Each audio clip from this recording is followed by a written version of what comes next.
Dear student, इस video में आप सीखेंगे रदरफोर्ड का परमाणु मॉडल। सन 1911 ईस्वी में इंग्लिश भौतिकविद अर्नेस्ट रदरफोर्ड ने किसी परमाणु में दो मूलभूत कणों जैसे इलेक्ट्रॉन तथा प्रोटॉन की स्थिति को ज्ञात करने के लिए अल्फा कण प्रकीर्णन का प्रयोग किया।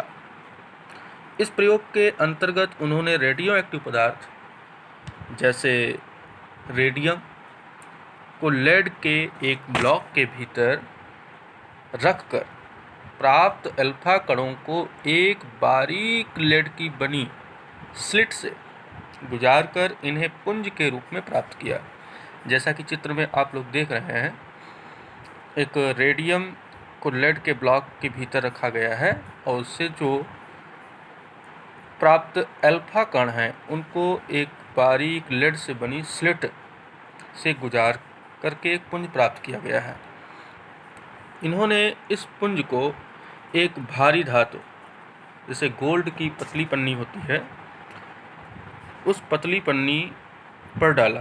इस पतली पन्नी की जो मोटाई है वो 4 गुणा 10⁻⁻5 सेंटीमीटर होती है।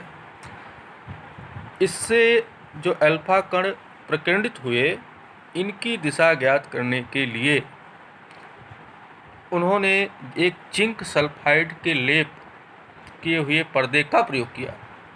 ये इस पर्दे से जब कण टकराते हैं तो प्रतिदीप्त उत्पन्न करते हैं और उन्होंने देखा कि बहुत सारे अल्फा कण इस पन्नी से पार होकर पीछे की ओर जिंक सल्फाइड के पर्दे के मध्य एक ऋण दीप्ति का प्रकाश उत्पन्न कर रहे हैं। तो इससे इन्होंने कुछ निष्कर्ष निकाले। पहला निष्कर्ष ये निकाला, इस चित्र में देखिएगा कि जो अधिकतर अल्फा कण हैं, लगभग 99% अल्फा कण जो धातु की पतली पन्नी को पार होकर के बिना विक्षेपण के एक सीधी रेखा में जा रहे हैं।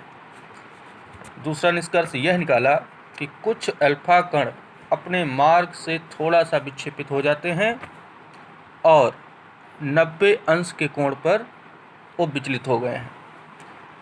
तीसरा निष्कर्ष यह निकाला कि बहुत कम ऐसे अल्फा कण हैं जो उच्च कोण से विक्षेपित होते हैं।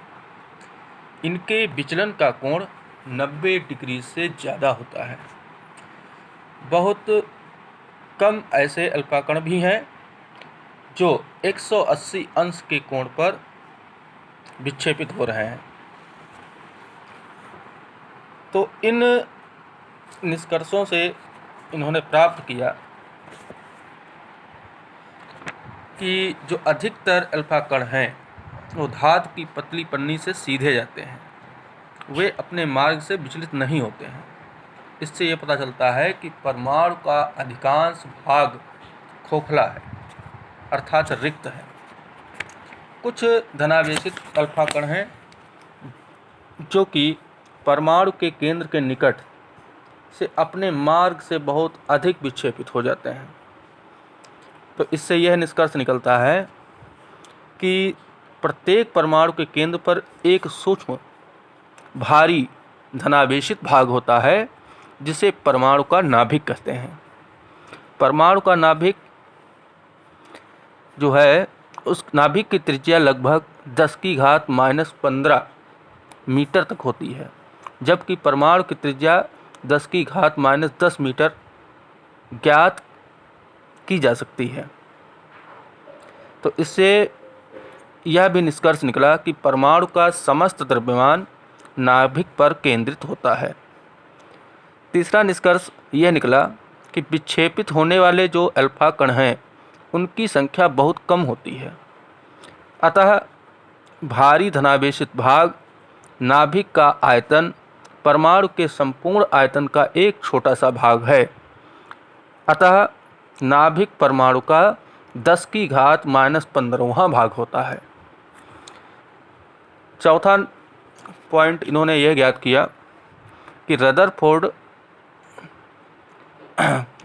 जो वैज्ञानिक थे, उन्होंने यह बताया कि अलग अलग धातुओं की पतली पन्नी पर अल्फा कणों की बमबारी के फलस्वरूप धातु के द्वारा विक्षेपित अल्फा कणों की संख्या भिन्न भिन्न होती है, जिससे सिद्ध होता है कि धातुओं के नाभिक पर उपस्थित धनावेश प्रोटॉनों की संख्या भी अलग अलग ही होती है।